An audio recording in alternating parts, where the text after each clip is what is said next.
안녕하십니까?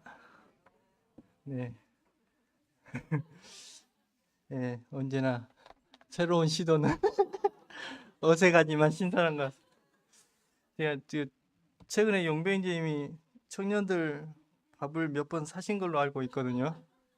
다 이유가 있었다 하는 생각을 하게 됩니다. 예, 밥을 먹었으니 뭐 거절할 수가 없었겠죠. 예, 감사합니다. 예, 오늘 이제 저 히브리서 5장 교재입니다. 저번 달에 했어야 되는데 우리 안병남 부친 갑자기 이게 소천하시면서 어, 시간이 부족해서 시편 133편을 이렇게 교제했었고요. 3절밖에 안 되는 구절이라 30분에 딱 끊었더니 칭찬을 좀 받았습니다. 짧고 좋았다. 예, 짧은 게 중요한 것 같아요. 근데 오늘은 칭찬이 안 될 것 같고 그래서 한 달 더 여유가 있었기 때문에 더 좋을 수 있을 것 같지만 김치도 이게 한참 이게 무르익었을 때 먹어야 되는데 한 달간 묵혀놔가지고 이게 깊은 맛이 날지 시디신 그런 맛이 날지 걱정입니다. 예, 히브리서 5장인데요. 히브리서는 1세기 후반에 믿음이 흔들리고 있는 히브리인 성도들에게 우리가 믿는 바가 무엇인지, 우리가 믿는 그분이 어떤 분이신지에 대해서 이렇게 알려주기 위해서 쓰여진 편지입니다. 그래서 히브리서 1장에서는 1장 1절로 3절에서는 선지자보다 뛰어나신 그리스도에 대해서 말씀하고 계십니다.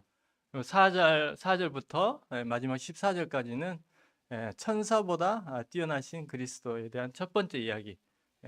그분은 신분적으로 뛰어나시다. 하나님의 아들이시니까.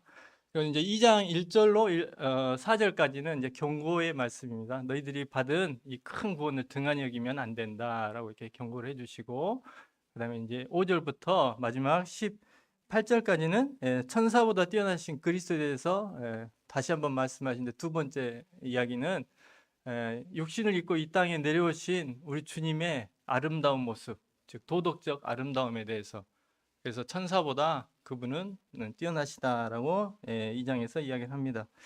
이렇게 1장과 2장에서 선지자보다 또한 천사보다 우월하신 그리스도에서 이야기한 후에 3장 1절을 그러므로 예수를 깊이 생각해라.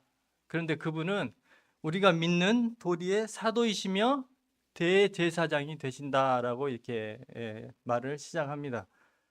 그래서 이제 이 히브리서 기자는 우리 주님의 대제사장직과 우리 주님의 사도직에 대해서 이제 설명을 해 가세요. 그래서 이제 3장부터 4장까지는 우리 주님의 사도직에 대해서 말씀하시고 5장부터 10장 중반절까지 우리 주님의 대제사장직에 대해서 이렇게 말씀을 하십니다.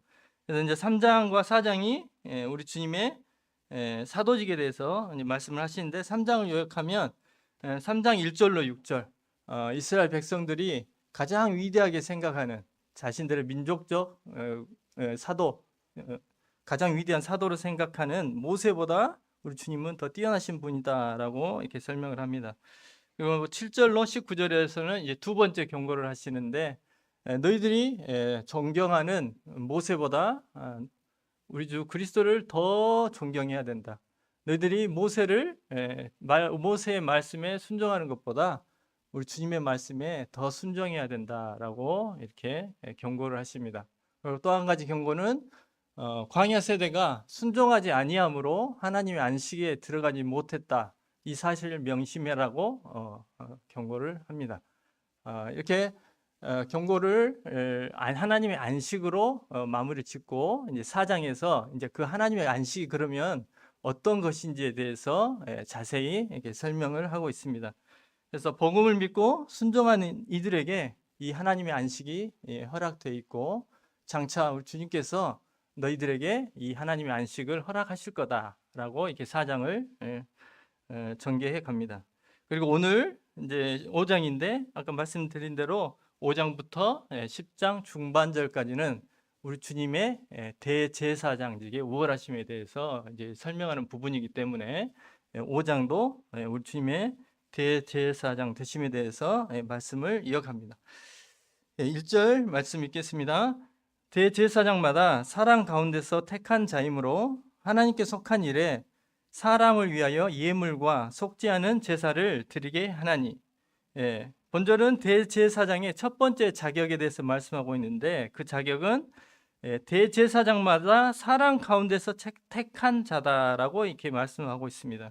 즉 대제사장은 사람이어야 하고 그 사람들 가운데에서 택함을 받아야 된다고 이렇게 이야기를 하고 있습니다. 천사장 미가엘이나 가브리엘, 이러한 존재들도 뛰어난 존재들이잖아요. 하지만 그들은 하나님의 대제사장이 될 수가 없습니다. 왜냐하면 사람이 아니니까. 그리고 모세가 대제사장 역할을 한 게 아니고 아론이 대제사장으로 하나님에 의해서 선택된 것도 의미가 있다 생각되어집니다. 왜냐하면 이스라엘 백성들이 애굽의 종으로서 핍박받고 있을 때 모세는 왕궁에 있었잖아요. 하지만 아론은 자신의 백성들과 함께 동일한 위치에서 동일한 고난을 받고 있었습니다. 즉 그들의 백성들 가운데서 있었기 때문에 하나님께서 아론을 대제사장으로 임명하셨다 하는 생각을 하게 됩니다. 요한복음 1장 14절에서 이렇게 기록되어 있습니다. 말씀이 육신이 되어 우리 가운데 거하심에. 주님은 사람의 모양으로 이 땅에 내려오셔서 어린아이의 과정을 거치셨고 청소년기의 과정도 거치시고 성인의 과정도 거치셨습니다. 주님께서 이처럼 이 땅에 내려오셔서 저희들과 동일한 이러한 삶을 체험하신 이유는 바로 저희들의 대제사장이 되시기 위해서입니다. 하나님은 사람들 가운데서 그들과 함께한 자들 가운데서 대제사장을 선택하십니다.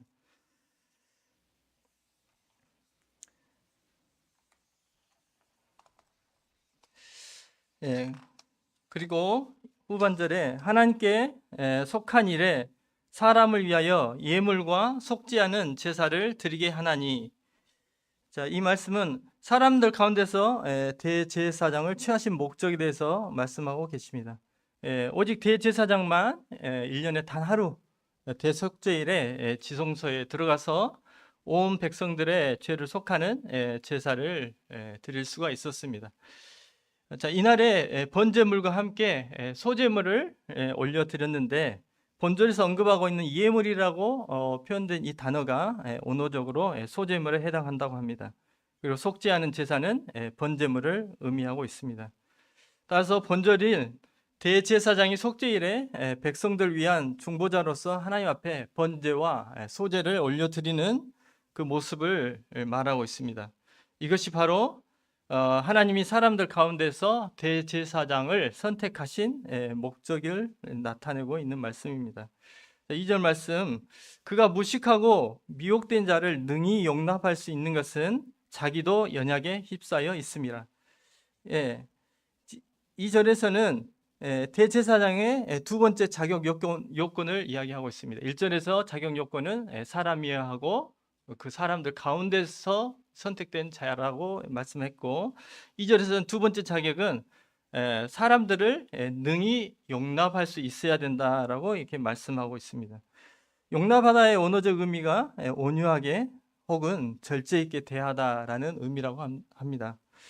그래서 다른 번역본에서는 이 용납이란 단어를 이렇게 표현하고 있습니다. 인자하게 참을 수 있는, 인내를 발휘할 수 있는, 또 다른 성경에서는 적절하게 견디는 이라고 이렇게 표현하고 있습니다. 즉 대제사장에게는 대제사장은 죄를 이렇게 단호하게 처리를 해야 되지만 죄인들 향해서는 부드럽게 대해야 한다는 것입니다. 그런 능력이 필요했다는 것입니다. 그래서 본절은 대제사장이 용납해야 할 대상을 무식하고 미혹된 자라고 말하고 있는데, 이 무식하다는 말은 무지하다, 이해력이 없다. 성경에 대해서 말씀에 대해서 무지한 거예요. 알지를 못하는 거죠. 이해력이 부족하다는 것은 읽었어도 이해를 못한 거예요. 무슨 의미인지를. 또 미혹된 자는 길을 잃고 방황하는 자라고 표현을 그런 의미입니다. 따라서 이게 무식하고 미혹된 자, 미혹된 자는 알지만, 하나님 말씀에 대해서 알고 있지만 그 말씀을 행하지 못한 사람들을 가리키는 말입니다. 따라서 무식하고 미혹된 자가 율법에 대해서 무식해서 죄를 범했든지, 즉 백성들이 율법에 대해서 알지 못해서 죄를 범했든지, 또는 알았다 할지라도 그 말씀대로 행치 안함으로 죄를 범했든지 간에 이 대제사장은 그 죄에 대해서 절대 간과해서는 안 된다는 것이고, 그 죄를 엄히 대하되 그 죄인들을 향해서는 온유한 마음으로 대할 수 있는 자들이었다는 것입니다. 성경에서 바리새인들은 율법에 대해서 잘 알고 율법에 순종하려는 그런 삶을 추구하는 사람들이었습니다. 하지만 신약 성경을 보면 그들은 죄인들을 향해서는 이런 온유한 마음이 없었잖아요. 굉장히 냉철하고 냉담한 그러한 생각을 하고 행동을 했던 사람들이었습니다. 그러나 하나님이 세운 대제사장은 자신도 연약한 자임을 알고 이렇게 무식하고 미혹된 자들을 향해서 그들을 용납할 수 있는, 그들을 온유하게 대할 수 있는 그러한 사람들이어야 했다고 2절은 이야기를 하고 있습니다. 그리고 3절, 그러므로 백성을 위하여 속죄제를 드린 것 같이 또한 자신을 위하여도 드리는 것이 마땅하니라. 대제사장은 연약한 죄인들이었기 때문에, 자신도 연약한 죄인들이었기 때문에 대속죄일에 백성들 위한 제사를 드리기 전에 자신을 위한 속죄제를 먼저 드려야 했습니다. 하지만 우리 주님은 그러한 죄인이 아니시고 완전하신 분이기 때문에 십자가에 달리시기 전에 자신을 위한 속죄제를 드리실 필요가 없었습니다. 대제사장 아론은 우리 주님을 예표하는 인물이죠. 하기 때문에 대제사장 아론과 우리 주님의 모습은 이게 비슷한 점을 많이 가지고 있습니다. 하지만 본절은 그렇게 비슷한 점이 많다 할지라도 다른 점에 대해서 이야기를 하고 있습니다. 사람 대제사장은 연약하기 때문에 자신을 위해서 먼저 제사를 드려야 됐지만 우리 주님은 그럴 필요가 없으셨다는 것입니다. 4절, 이 존귀는 아무도 스스로 취하지 못하고 오직 아론과 같이 하나님의 부르심을 받은 자라야 할 것이니라. 이번에는 본절에서는 대제사장직에 대한 세 번째 자격에 대해서 이렇게 말씀을 하고 있습니다. 앞에서 살펴봤던 것처럼 대제사장은 약하고 실수가 많은 사람들을 동정할 수 있어야 됐기 때문에 그 자신 또한 사람이어야 했습니다. 하지만 어느 누구도 이 직분을 스스로 차지할 수가 없고 하나님의 부르심을 받아야만 했다고 본절은 이야기를 하고 있습니다. 민수기 16장에서 대제사장 아론을 비난하고 그 자리를 차지하려고 했던 250명이 나타났는데 그들이 하나님의 심판을 받아서 멸절을 당했습니다. 역대하 26장에서는 우시아 왕이 제사장들이 할 수 있는 일을 대신 하려다가, 즉 향로에 불을 피우려다가 하나님에 의해서 이마에 문둥병이 생기는 병을 얻게 됐습니다. 이런 사건들은 본절이 말하고 있는 이 존귀는 아무도 스스로 취할 수가 없고 오직 아론과 같이 하나님의 부르심을 받은 자라야 할 것이라는 말씀이 진실됨을 증거하고 있습니다. 이제 5절로 7절 말씀을 볼 텐데 5절로 7절 말씀이 핵심이라고 제 나름대로 생각을 합니다. 이해하기가 조금 어렵기도 하고요. 밑밥을 이렇게 던져놓고 5절로 6절 말씀 먼저 읽어드리겠습니다. 지금 1절로 4절까지는 대제사장의 자격 요건에 대해서 이렇게 말씀하신 거예요. 이제 5절로 6절, 또 이와 같이 그리스도께서 대제사장 되심도 스스로 영광을 취하심이 아니요 오직 말씀하시니가 그에게 이르시되 너는 내 아들이니 내가 오늘 너를 낳았다 하셨고, 6절, 또한 이와 같이 다른 데서 말씀하시되 네가 영원한 멜기세덱의 반차를 따르는 제사장이라 하셨으니. 1절로 4절에서 이제 대제사장의 자격에 대해서 말씀하시고, 이제 5절로 10절에서는 우리 주님께서 그러한 대제사장의 자격을 완벽하게 갖추신 분이다라고 이렇게 설명을 하는 부분입니다. 이해가 되시죠? 그래서 이제 5절로 10절에서는 이제 구약 성경과 복음서를 이용해서 우리 주님께서는 1절로 4절에 그 자격을 다 갖추고 계신다라고 이야기하고 있습니다. 지금 5절에서 인용한 구절이 시편 2편 7절입니다. 자, 너는 내 아들이니 오늘날 내가 너를 낳았다라는 구절입니다. 여기서 너는 메시아를 가리키는 거예요. 메시아 시편이거든요. 그래서 즉 메시아는, 하나님이 선택한 메시아는 하나님의 아들이라는 거예요. 그리고 6절에서 인용하고 있는 시편 110편 4절은 제가 읽어드리면, 여호와는 맹세하고 변하지 아니하시리라 이르시기를, 너는, 여기서도 너는 메시아입니다. 너는 멜기세덱의 서열을 따라 영원한 제사장이라 하셨도다 라고 이렇게 말씀하고 있습니다. 즉 시편 2편 7절은 메시아가 하나님의 아들이라고 이야기하고 있고, 시편 110편 4절은 메시아가 하나님의 대제사장이다라고 이렇게 이야기를 하고 있는 것입니다. 근데 시편 2편 7절 메시아가 하나님의 아들이라는 이 말씀이 예수님께서 대제사장이라는 그것의 증거가 왜 되죠? 질문이에요. 그것과 무슨 상관이 있을까요? 메시아가 하나님의 아들이라는 사실과 우리 주님께서 대제사장이 되신다, 하나님이 택하신 대제사장이다, 이것과 무슨 관계가 있을까요? 제가 고민했던 내용이라는 질문을 던지는 겁니다. 여기 우리가 공부했던 히브리서 1장에서 예수님이 하나님의 아들 되심에 대해서는 증거를 이미 했어요. 천사보다 우월하신 예수 그리스도에 대해서 그분은 신분적으로 우월하다. 왜냐하면 하나님의 아들이시니까. 이거를 증거하면서 우리 주님께서는 하나님의 아들이시다라는 부분을 성경을, 구약 성경 인용해서 이미 증거를 했거든요. 즉 그러니까 이 땅에 오신 사람 되신 예수님은 이렇게 하나님의 아들이세요. 근데 시편 2편 7절에서는 메시아가 하나님의 아들이래요. 그러니까 예수님은 하나님의 아들이고, 하나님의 아들은 그 한 단계 올라가면 메시아죠. 그리고 시편 110편 4절에서는 이 메시아가 누구라고, 하나님께서 이 메시아를 누구로 임명했습니까? 대제사장으로 임명한 거예요. 결론은 이렇게 연결되면 이 땅에 오신 예수님은 하나님이 임명하신 대제사장이다라고 논리가 이렇게 연결이 되는 것입니다. 그래서 이 히브리서 기자는 5절과 6절 말씀을 통해서 이 땅에 오신 예수님은 하나님께서 임명하신, 1절과 4절에서 그 자격 요건을 이야기했는데, 그 중에서도 특히 4절에서 하나님께서 택하신 분이어야 된다라고 이렇게 이야기했는데, 그게 성경적으로 사실이다라고 지금 논리적으로 이야기를 하고 있는 것입니다.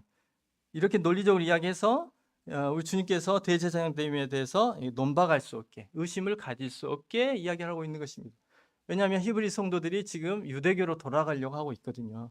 유대교 성전에서 봉사하고 있는 그 대제사장을 진정한 대제사장으로 생각하고 있거든요. 그런데 그렇지 않다는 것입니다. 하나님께서 임명하신 대제사장은 이 땅에 오신 너희들이 주로 인정한 그분이시다라고 지금 이야기를 하고 있는 것입니다. 하지만 한 가지, 대제사장은 원래 레위 지파여야 되는데 예수님은 유다 지파에서 오셨잖아요. 그러니까 그 부분에 대해서는 7장에서 다루게 되어집니다. 7절, 그는 육체에 계실 때에 자기를 죽음에서 능히 구원하실 이에게 심한 통곡과 눈물로 간구와 소원을 올렸고, 그의 경건하심으로, 여기서 경건하심으로 말미암아 들으심을 얻었느니라. 이제 히브리서 기자는 예수님이 메시아이자 하나님의 아들이자 대제사장이신 사실을 방금 앞에 5절로 6절을 통해서 확증을 했습니다. 그리고 이제 화제를 그리스도께서 육체로 계실 때에, 즉 우리 주님께서 이 땅에 계실 때의 모습을 이야기를 하고 있습니다. 자, 왜 이 이야기를 하는 거냐면 1절로 4절이 대제사장의 자격에 대해서 이야기했는데, 그 중에 4절이 하나님의 선택하신 사람이어야 된다라고 이야기하고, 그 부분에 대해서 바로 이어서 5절과 6절에서 구약 성경을 이용해서 증명을 하신 거예요. 그러면 한 가지 자격 요건이 더 있었지 않습니까? 사람이어야 된다. 그리고 그 사람들 가운데서 택함을 받아야 된다라는 자격 요건이 1절로 2절에서 있었거든요. 그래서 지금 7절에서는 1절로 2절에서 말한 그 자격 요건을 우리 주님께서는 충족하신다라는 것을 설명하기 위해서 지금 우리 주님께서 이 땅에 계셨을 때의 모습을 이야기를 하는 것입니다. 이해가 되셨죠? 네. 네. 자, 예수님께서 이 땅에 계실 때에 인간의 연약함에 온전히 참여했습니다. 우리 주님께서 인간의 연약함에 참여했다는 것은 우리 주님께서 연약하게 되었다는 의미는 아닙니다. 그리고 모든 면에서 우리처럼 시험을 받으셨습니다. 심지어 우리 주님께서는 모든 인생들이 겪어야 되는 공통적인 운명이자 가장 크고 가장 큰 슬픔, 가장 큰 고통인 죽음에까지 참여하셨습니다. 주님께서는 겟세마네에서 하나님 아버지께 심한 통곡과 눈물로 내 아버지여 만일 할만하시거든 이 잔을 내게서 지나가게 하시옵소서라고 이렇게 기도를 했습니다.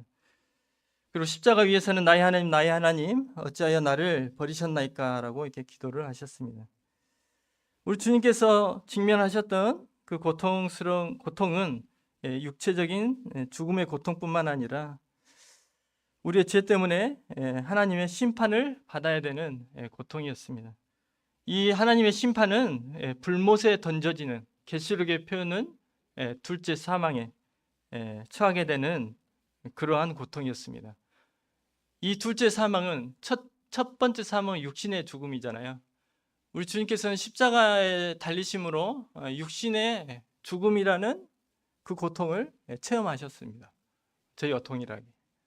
그리고 둘째 사망, 육신의 죽음이 끝이 아니잖아요. 둘째 사망, 저 불못에 던져지는 고통을 당하셨습니다. 둘째 사망의 의미는 하나님과 분리되는 고통을 의미합니다. 하나님께서는 성도들을 사랑하십니다. 그렇잖아요? 성도들과 친밀한 관계를 맺고 계십니다. 그렇다고 해서 하나님께서 저 믿지 않는 자들과의 관계를 끊으신 게 아니잖아요. 하나님은 여전히 그들도 사랑하시고 그들과 친밀한 관계를 맺기를 원하십니다. 단지 그들이 하나님을 떠났을 뿐이죠. 떠나 있을 뿐입니다. 그런데 둘째 사망, 이 둘째 사망을 겪게 되면 이제 더 이상 하나님은 그들과 관계하지 않으십니다. 그때는 영원히 하나님께서 그들을 이렇게 버리시는 것입니다. 즉 하나님과 영원한 분리의 상태로 들어가는 것입니다. 그래서 우리 주님께서 십자가에 달리셔서 그 죽음을 겪으셨다는 것은 육체의 죽음의 고통을 겪으셨을 뿐만 아니라 둘째 사망의 고통을 겪으셨다는 것입니다. 하나님과 분리되는 그 고통을 겪으셨다는 거예요. 수성이가 이제 디모데를 졸업했지만 제가 고심 끝에 디모데를 그때 보냈거든요. 디모데를 딱 보내고 수성이가 있던 방을 열었어요. 없잖아요. 심란하대요. 1, 2주 후면 오는데도 그 빈 방을 봤을 때 그 마음이 저희 어머니가 제가 KGB 출신이잖아요. 아시죠? 우리 동네 타격대. 그때 예전에 그 최성수 형제님하고 계셨거든요. 제가 31살 훈련을 들어갔어요. 4주 훈련 마치면 나 오거든요. 집으로 와요. 그런데 제 어머니가 저를 훈련소로 보내놓고 울으셨대요. 그걸 그때 최성수 형님이 자꾸 이야기를 하시면서 4주 후면 돌아오는데 그런데도 슬퍼서 우셨다고 하더라고요. 그 마음이 이해가 됩니다. 저는 2주 후면 오는데 군대 간 것도 아니고 어찌나 마음이 쓸쓸하고 아프든지 그게 분리의 고통이라 생각이 들어요. 그리고 제가 뭐 나이는 얼마 안 먹었지만 최근에 자꾸 그냥 애들을 두고 내가 먼저 떠나면 얼마나 슬플까 이런 생각만 해도 막 눈물이 나더라고요. 이 아이들과 헤어진다는 사실 자체만으로 너무나 슬퍼지고 괜히 막 눈물이 나고 그러더라고요. 이게 분리의 고통입니다. 우리 주님과 하나님은 이와 비교할 수 없을 정도로 정말 정말 친밀한 관계, 하나시잖아요. 그 하나됨의 관계, 참 사랑 가운데 함께 하셨던, 놀라운 교제를 함께 나누셨던 분들입니다.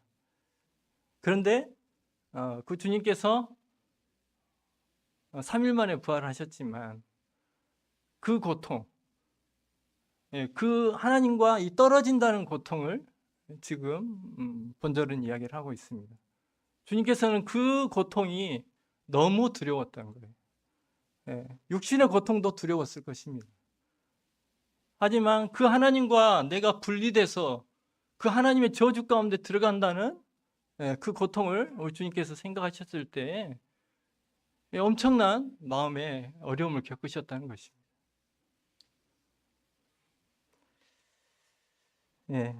주님은 겟세마네와 갈보리에서 우리가 받아야 될 이러한 두 가지 죽음의 고통을 당하셨습니다. 이 고통은 하나님과 분리되는 것을 넘어서 하나님의 저주를 경험하는 것이었습니다. 이처럼 주님은 사람들이 경험할 수 있는 가장 큰 고통과 두려움까지 친히 체험하신 분이기 때문에 우리의 연약함에 대해서 누구보다 잘 알고 계시고, 우리가 느끼는 그 고통, 우리가 느끼는 그 슬픔에 대해서 누구보다 잘 아시고, 누구보다도 잘 공감하실 수 있는 우리의 대제사장이십니다. 그리고 후반절에서 그의 경건하심으로 말미암아 들으심을 얻었느니라. 여기서 경건하심이라는 해당한 헬라어의 의미가 두려움이라고 합니다. 따라서 이 구절은 예수님께서 죽음의 두려움에 대해서 기도했고 하나님은 그 기도를 들으시고 구원하셨다고 이야기를 하고 있습니다. 아브라함이 이삭을 번제물로 드렸을 때에 이삭의 반응이 어땠을까요? 성경에는 전혀 기록이 되어 있지 않습니다.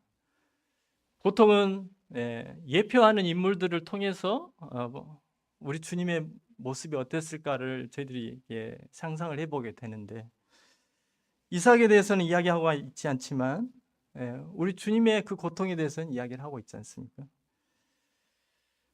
그것을 그러면 이삭과 아브라함이 우리 주님과 하나님의 관계를 예표하고 있다면, 이삭 또한 분명히 그 아브라함 앞에서 자신을 번제로 드리려고 하는 그 아버지 아브라함 앞에서 눈물로 통곡하며 예언했을 것입니다. 살려달라고. 아브라함이 이삭을 100세에 낳았습니다. 그러시잖아요. 100세에 낳은 아들이 얼마나 귀했겠어요. 얼마나 애지중지 키웠겠습니까? 아마 아브라함은 이삭을 그냥 항상 곁에 뒀을 것 같아요. 너무 귀하니까. 또 늦지막게 100세에 낳았으니 내가 이 아이와 얼마나 할 수 있을까 하는 생각이 들었을 거 아니에요. 최대한 시간을 많이 보내려고 했을 것 같아요. 그래서 그 사랑이 아마 이삭도 느꼈겠죠. 이삭도 얼마나 아버지 아브라함을 사랑하고 믿고 따랐겠습니까? 그런데 그 아버지가 자신을 칼을 들어서 하나님 앞에 자신을 번제물로 드리려고 하고 있습니다. 얼마나 무서웠겠어요. 얼마나 울면서 예언했겠습니까? 살려달라고. 얼마나 두려웠겠습니까? 그 아버지와, 자신이 사랑했던 그 아버지와 헤어져야 되고, 죽음을 통해서 헤어져야 되고, 근데 그 헤어진 방법도 자신의 아버지를 통해서 헤어져야 되니 얼마나 슬펐겠습니까? 저희는이라기보다는 저는 이런 이삭과 아브라함의 모습을 생각이 될 때에, 이삭이 이렇게 아브라함 앞에서 눈물을 흘리면서 애통하면서 통곡하면서 살려달라고 그러한 모습을 이렇게 상상을 하면 너무나 자연스럽게 느껴집니다. 사람이니까. 이삭도 사람이니까. 저도 사람이고, 저도 저희 아버지가 저를 향해서 그렇게 한다면 그래 똑같이 했을 거 아니에요. 죽음이 얼마나 두렵습니까? 너무나 자연스럽게 느껴지거든요. 그런데 우리 주님께서 겟세마네에서 그 십자가 위에서 눈물과 통곡으로 그 하나님 앞에 살려달라고 기도했다는 그 모습을 봤을 때 저는 굉장히 어색했습니다. 잘 이해도 안 되고 너무 어색했어요. 아니 뭐 하나님인데 좀 뭐 너무 하나님 같지 않은 모습이잖아요. 너무 어색하게 느껴졌거든요. 우리 주님은 육신의 모습을 입고 오셨지만 그분 안에는 여전히 하나님의 아들의 지위를 갖고 계셨고 하나님의 성품이 있으신 분이에요. 신성을 여전히 가지고 계신 분이에요. 그 능력과 지위를 여전히 가지고 계셨던 분이십니다. 그래서 그분의 그 지위를 가지고 그 능력을 가지고 이러한 죽음을 얼마든지 피하실 수 있었던 분입니다. 그 고통을 얼마든지 경감시키실 수 있었던 분이라고 생각이 되어집니다. 하지만 주님께서는 자신의 그러한 지위와 능력을 가지고 그 죽음을 피하지도 아니하셨고 그 죽음에 대한 고통을 경감시키지도 아니하셨습니다. 그래서 이삭이 아브라함 앞에서 느꼈던 그 공포, 그 죽음에 대한 공포, 두려움, 그 슬픔을 우리 주님도 그 하나님 앞에서 똑같이 느끼셨던 거예요.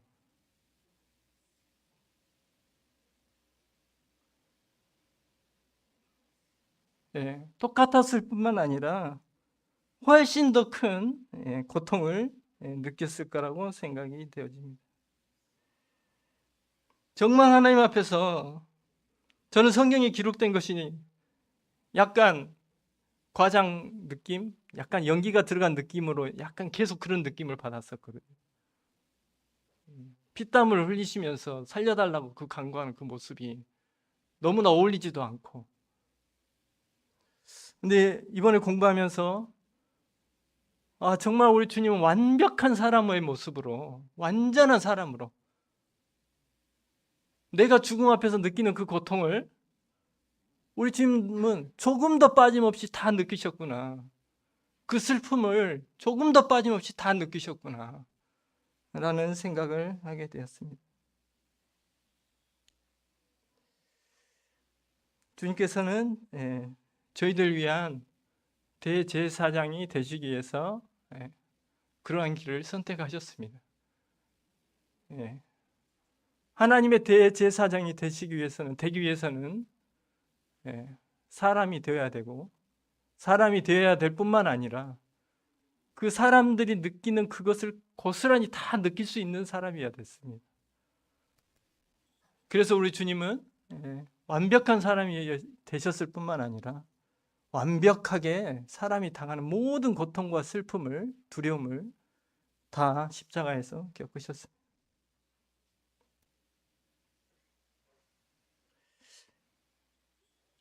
이런 우리 주님의 그 간구를 들으시고 하나님께서는 응답하셨습니다.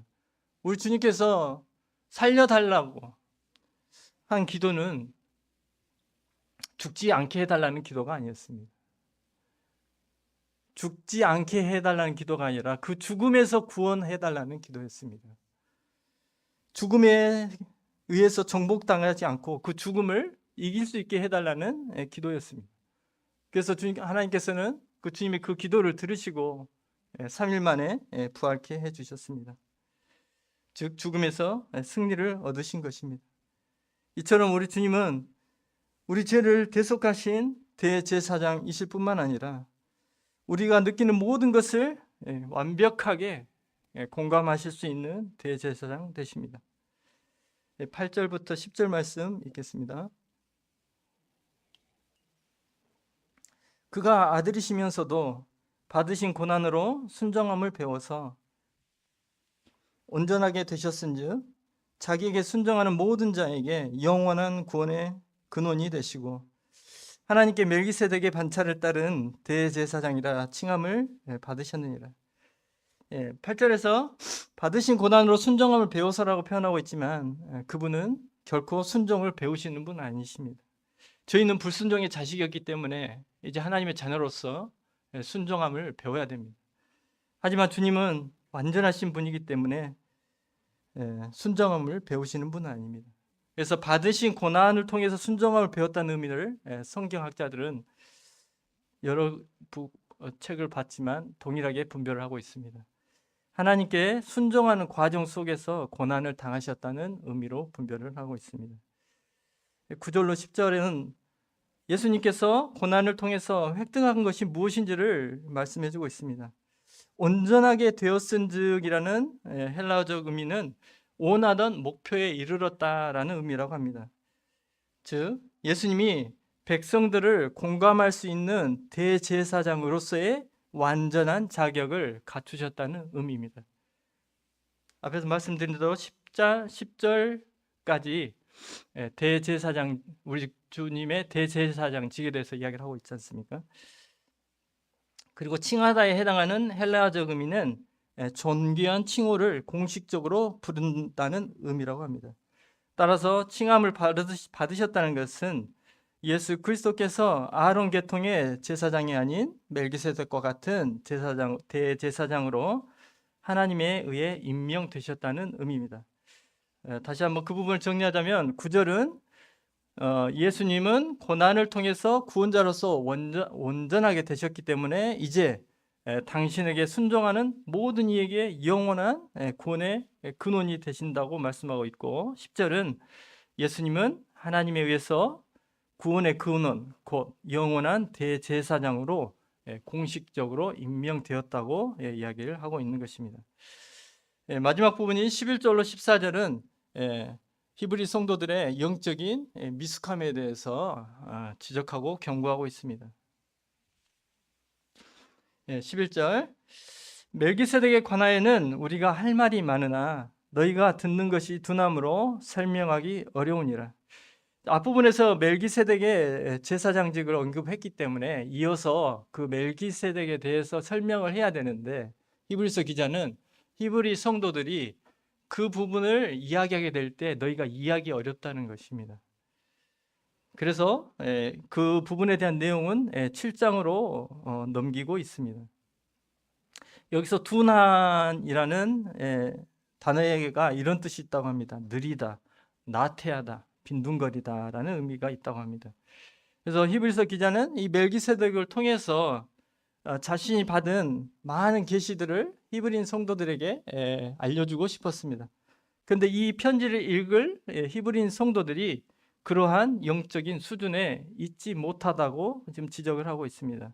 그리고 그들이 히브리인 성도들이 그러한 영적인 상태에 있게 된 이유를 영적 나태함 때문에 그들이 빈둥거리고 세월을 보냈기 때문이라고 지금 이야기를 하고 있는 것입니다. 12절로 13절 때가 오래되었으므로 너희가 마땅히 선생이 되었을 터인데 너희가 다시 하나님의 말씀의 초보에 대하여 누구에게서 가르침을 받아야 할 처지니 단단한 음식은 못 먹고 젖이나 먹어야 할 자가 되었도다. 이는 젖을 먹는 자마다 어린아이니 의의 말씀을 경험하지 못한 자요. 여기서 뭐 선생이라고 하면 뭐 이렇게 전문적인 그런 선생의 의미보다는 영적으로 자신보다 영적으로 어린 성도들을 가르쳐주고 올바른 길로 인도할 수 있는 그러한 정도의 성장 상태를 의미할 것입니다. 그러나 히브리인 성도들은 구원받은 지가 오래되었음에도 이러한 위치에, 이러한 영적인 상태에 있지 못했다는 것입니다. 왜냐하면 나태함 때문에 그들이 여전히 어린아이의 상태에 있다고 이야기하고 있습니다. 그리고 이 다시라는 단어를 사용하고 있는데 이 다시라는 단어를 보면 그들이 여전히 처음부터 이 어린아이의 상태가 있었다기보다는 어느 정도 성숙했다가 자랐다가 다시 어린아이 상태로 들어간 모습을 저희들이 생각해 볼 수 있습니다. 성경에서 신앙은 제자리가 없다고 하잖아요. 진보 아니면 퇴보다라고 이야기를 하고 합니다. 그래서 당시 히브리인 성도들은 복음을 떠나서 유대계의 가르침으로 돌아감으로 말미암아서 그들의 영적인 상태가 퇴보를 겪게 되었던 것입니다. 왜 퇴보하게 되는 것입니까? 그들이 유대교를 가서 유대교에서 가르치는 율법, 그 율법 순종을 배우지만 그들은 그 순종을 할 수가 없는 것입니다. 그래서 영적인 성장이 있을 수가 없고 도리어 퇴보하게 되었던 것입니다. 왜냐하면 어떤 분은 그 이유를 이렇게 설명을 했습니다. 그 표현을 그대로 소개해 드리겠습니다. 율법의 요구는 오직 그리스도께 사로잡혀서 그분의 형상을 닮아가는 삶을 추구하는 이들, 즉 새 성품으로 살아가는 이들의 삶에서 본능적으로 충족될 수 있기 때문이다. 즉 성화의 삶을 이야기하고 있습니다. 영적인 성숙은 말씀의 순종, 그 말씀의 순종을 통해서 영적인 성숙이 이루어지는데, 그 영적인 성숙은 우리의 행위, 우리의 능력, 우리의 의지로 되는 것이 아니라 그리스도께 사로잡혀서 내가 그리스도께 그 사랑의 그 은혜에 내가 사로잡혀서 그 형상을 닮아가는 삶을 추구하는 그 사람들에게 본능적으로 성취된다라고 이야기하고 있습니다. 즉 그렇게 사는 삶은 새 성품으로 살아가는 거지 않습니까? 우리의 옛 성품이 있고 우리의 새 성품이 있습니다. 우리의 옛 성품을 가지고 살아가면 말씀의 순종의 삶이 되어지지 않죠. 그래서 로마서에서는 육신의 생각은 하나님과 원수가 된다. 이는 하나님의 법에 굴복하지 아니할 뿐만 아니라 할 수도 없다라고 이야기를 하고 있습니다. 그러니 내 의지를 가지고 율법 아래서 그 말씀을 따라서 순종하고 그 순종의 삶을 통해서 어떤 영적인 성숙을 이루어 보려고 한다면 되지가 않는다는 거예요. 왜냐하면 우리의 육신은 그렇게 하려고도 안 할 뿐만 아니라 할 수도 없는 존재이기 때문에. 그러면 영적인 성숙은 어떻게 해서 이루어지냐면 우리 안에 있는 이 새 성품을 쫓아서 내 자신이 우리 주님에게 메인바 되어서 그 주님을 쫓아가고자 하는 그 삶을 추구할 때에 그 본능적으로 그 삶이 이루어진다는 것입니다. 그 본능은 새 성품이죠. 그 새 성품에 의해서 본능적으로 이루어지는 삶이라고 이야기를 하고 있습니다. 즉 우리 주님을 떠나서는 영적인 성숙이 없다는 거예요. 너희들이 지금 유대교를 쫓는데 그 유대교를 쫓아서는 그 율법의 행위를 통해서는 너희들의 영적인 성숙은 이루어질 수가 없다는 것입니다. 왜냐하면 너희들의 본능을 쫓아서 살고 있기 때문에, 육신의 본능대로 그건 사는 삶이기 때문에. 그래서 너희들은 영적으로 퇴보하게 되었다라고 히브리서 기자는 지적하고 있습니다. 14절 단단한 음식은 장성한 자의 것이니 그들은 지각을 사용함으로 연단을 받아 선악을 분별하는 자들이니라. 표준 세번역본은 이렇게 말씀하고 있습니다. 그러나 단단한 음식은 성숙한 사람의 것입니다. 그들은 끊임없는 훈련으로 연단된 분별력을 지니고 있어 선과 악을 분별할 줄 아는 사람들입니다. 13절에서 설명한 어린아이에 대비해서 이제 장성한 자에 대해서 두 가지를 이야기하고 있습니다. 첫 번째는 젖이 갓난한 아이의 음식이라면 단단한 음식은 장성한 사람의 것이라고 말하고 있습니다. 그래서 단단한 음식은 우리 주님의 영광이 어떤 것인지, 우리 주님의 어떤 것인지, 우리 주님의 거룩은 어떤 모습인지, 칭의가 어떤 의미를 가지고 있는 것인지, 화목케 되었다고 하는데 그 화목의 의미가 무엇인지, 그다음에 속죄의 의미가 무엇인지, 예정과 선택은 어떤 의미인 것인지, 성화는 무엇인지, 예배는 무엇인지, 부활과 승천은 무엇인지에 대해서, 즉 이런 교리적인 부분을 의미하고 있습니다. 본문의 문맥상으로 보면 이러한 교리들 중에서도 그리스도의 대제사장직을 의미할 것입니다. 따라서 그리스도인은 건전한 교리라는 이런 딱딱한 음식을 섭취할 수 없다면 성장할 수 없고 여전히 유아기의 어린아이의 모습을 가질 수밖에 없다는 것입니다. 저희들이 매년 교회 비전을 설정하고 그 비전에 맞는 공부들을 해가고 있습니다. 저희들이 이렇게 하는 이유도 여기에 있다고 생각이 되어집니다. 아주 쉬운 말씀, 그냥 감동적인 이렇게 먹기 쉬운 말씀, 이렇게 유아식들 달더라고요. 분이 엄청 달더라고요. 어렸을 때 많이 먹어봤거든요. 몰래 맛있어서. 얼마나 달고 좋습니까? 그런데 쉽게 섭취가 되고 아주 맛 좋고, 하지만 그것만 계속 먹어서는 성장할 수 없다는 것입니다. 우리가 어려운 말씀, 들었을 때 이해하기 어렵고, 정말 머리 아프고, 시간도 길고, 막 이래서 그것을 이렇게 회피하고 싶을 때도 있지만, 그러한 음식을 섭취하지 않으면, 그러한 시간들을 통해서, 그러한 공부를 통해서 하나님 안에 있는 그 깊은 것들을 체험하고 알아가지 못하면 우리는 영적으로 성장, 성숙될 수 없다는 것입니다. 둘째, 장성한 자들은 지각을 사용함으로 연단을 받아 선악을 분별하는 자들이 있다. 여기서 선악은 단순히 선한 행동, 악한 행동을 가리키는 게 아니라 문맥상 참된 교리와 거짓 교리를 이야기할 것입니다. 그리스도인들은 영적 분별력을 끊임없이 사용하고 훈련함으로써 올바른 진리를 분별하고 확립하게 될 때 영적으로 장성하게 될 수 있다는 것입니다. 저번 주인가 그 청년의 이성과 결혼에 대해서 이렇게 좀 시간을 가졌거든요. 처음에 이렇게 말씀을 듣기를 원한다 이런 이야기 있었는데 자신도 없을 뿐만 아니라 자주 들었잖아요. 똑같은 이야기 계속 반복될 것 같고, 그래서 청년들 스스로 그런 부분에 대해서 궁금한 점들을 질문상을 만들고 자신들끼리 이야기를 하고 그 다음에 이제 진경재님과 제가 앉아서 질문을 받겠다 이런 시간에 솔직히 부담됐어요. 뭔 능력이 있다고 질문 어려운 거 나오면 어때요? 그거 어째요? 큰일 나잖아요. 네, 그래서 이제 그렇게 하고 이제 질문 시간을 가졌어요. 그래서 두 가지 질문이 조금 제가 좀 다가온 게 있었는데, 한 가지 질문은 김모 단비자매가 누구라고 말할 수 없지만 김모 단비자매가 이런 질문을 했습니다. 고린도후서 6장 14절에 너희는 믿지 않는 자와 멍에를 함께하지 말라, 매지 말라 이 말씀이 있는데 이걸 꼭 결혼에 관한 말씀으로 분별해야 되나요? 이렇게 이야기하더라고요. 그러면서 뒤에 붙인 이야기가 이 말씀만 아니라면 이게 무슨 의미일까요? 아무리 뒤져봐도 믿지 않는 자와 불신자와 결혼하지 말라는 말씀은 신약성경에 여기 이거밖에 없거든요. 근데 이 말씀만 아니라면 이렇게 말을 흐렸어요. 무슨 의미인지 잘 모르겠는데 그래서 이런 질문을 하더라고요.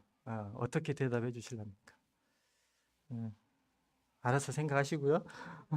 그 다음에 양모 우준 형제가 또 이런 질문을 했어요. 이 결혼의 제도 안에서만 성관계를 가질 수 있다는 그런 성경적인 근거가 무엇입니까? 똑똑해요. 양모 형제 똑똑해요. 근데 이런 질문을 받으면서 이 청년들이 그 전에 이런 이야기를 안 들은 게 아니잖아요. 안 들은 게 아닌데 이걸 정확한 근거를 가지고 체계적으로 이 설명이 안 됐고 이해가 안 돼 있다는 생각을 하게 됐습니다. 그리고 이런 질문을 받았을 때 저도 약간 당황하게 되더라고요. 이거 당연하게 이거는 결혼과 관련된 말씀이라고 생각만 했지 이게 왜 이게 결혼 분별에 관한 말씀이에요? 라고 생각할 거라고 생각을 못했어요. 이런 의심을 갖고 있을 거라는 생각을 못했어요. 그래서 이 말씀을 참 공부를 하고 우리가 어떤 이런 진리적인 부분에 대해서, 교리적인 부분에 대해서 이 정확하고 확실한 근거를 가지고 공부를 해야 되는구나. 그리고 이거를 정확하게 전달해야 되는구나. 라는 생각을 하게 되었습니다. 그래서 성도들은 하나님의 말씀을 근거로 해서 이처럼 진리를 선택해야 되고, 그래 굉장히 좋았습니다. 단비자매가 이런 질문을 했을 때 굉장히 좋았습니다. 이런 질문이 안 했다면 그냥 마음속으로는 이게 왜 결혼에 관한 말이야? 왜냐 앞뒤 문맥을 봐도 결혼과는 관계가 없거든요. 그랬을 텐데 그런 시간들을 통해서 좋은 시간이었다는 생각이 되고요. 그래서 이처럼 하나님의 말씀을 근거로 해서 확실한 진리를 선택하고 그 길로 나아가는, 이제 분별됐으면 그 길로 나아가는 연습을 계속해야 되는데, 그러한 연습을 게을리하게 되면 이제 우리는 분별력을 잃게 되죠. 그래서 성도들은 이 진리로 잘 무장되어져 있는, 즉 하나님의 말씀으로 정확한 하나님의 말씀의 근거를 가지고 잘 무장되어져 있는 이러한 영적인 분별력을 가지고 있을 때에 사단의 속임수에 거짓 진리에 넘어가지 않게 된다는 것입니다. 그러니 우리가 얼마나 이 세월을 아껴서 아까 앞에서 이 빈둥거리다라고 했잖아요. 얼마나 세월을 아껴서 부지런히 이 우리 주님에 대해서 알아가야 되고 이 교회 진리에 대해서 알아가야 되고 이 복음 진리에 대해서 저희들이 얼마나 더 알아가야 되고 더 깊이 묵상해야 되고 공부해야 될까 하는 생각을 하게 되었습니다. 육체 훈련도 계속 훈련을 통하면 그 감각이 예리해지잖아요. 세상에 이런 일을 보면 그 한 일에 수십 년간 종사하신 분들 있잖아요. 반죽에 호떡 장사, 반죽 딱 떼서 놓으면 몇 그램, 또 떼면 똑같이 이렇게 나오잖아요. 이런 것처럼 영적 분별력도 이 배운 말씀을 가지고 이 삶 가운데서 그 말씀을 쫓아서 살려고 할 때에 그 영적인 감각이 예리해질 수 있다는 생각을 하게 되었습니다. 이렇게 항상 공부하듯이 가다 보니까 마무리가 약간 어색하게 됩니다. 그래서 이렇게 5장 내용을 이렇게 마무리하고 다음 시간에 6장을 공부하도록 하겠습니다. 그럼 기도하고 마치겠습니다.